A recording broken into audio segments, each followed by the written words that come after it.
వచ్చిన శుభాకాంక్షలు. మనం అందరికీ తెలుసు, నెల రోజులు అయితే కొత్త ప్రభుత్వం వచ్చి వాళ్ళు ఇచ్చిన గ్యారంటీ ప్రకారంగా కొత్త అప్లికేషన్ ఫామ్స్ కూడా ఇస్తున్నారు 5 గ్యారంటీలకి.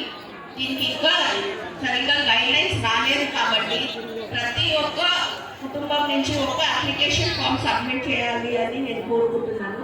దీనిలో మీకు ఏదేది వర్తిస్తుందని మీరు అనుకుంటారో అది టిక్ మార్క్ చేసి దాన్ని అప్లికేషన్ సబ్మిట్ చేసినాక ఆ రిసిప్ట్ తీసుకొని మీరు జాగ్రత్తగా పెట్టుకుంటే, ఎందుకంటే ఇప్పుడు అప్లికేషన్ ఫామ్సే స్వీకరిస్తున్నారు. ఇంకా దానికి గైడ్ లైన్స్ కావాలి, దానికి తర్వాత స్క్రూటినీ చేసి ఎవరు అర్హులో చూసి వాళ్ళకి మాత్రమే వస్తుంది. కాబట్టి మీరందరూ ఈ రిసిప్ట్ జాగ్రత్తగా పెట్టుకోవాలి.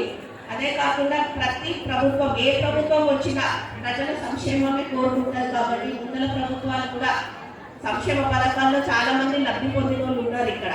అలానే ఈ ప్రభుత్వం కూడా వాళ్ళు ఇచ్చిన గ్యారంటీలకు అప్లికేషన్స్ తీసుకుంటుంది. ఇవన్నీ స్క్రూటినీ చేసి అర్హులు మాత్రమే వస్తారు. కాబట్టి ఎందుకంటే 10,000 మంది ఉన్నారని మన అక్క చెప్పారు, అప్లికేషన్ ఫామ్స్ అందరికీ ఇచ్చిర్రని.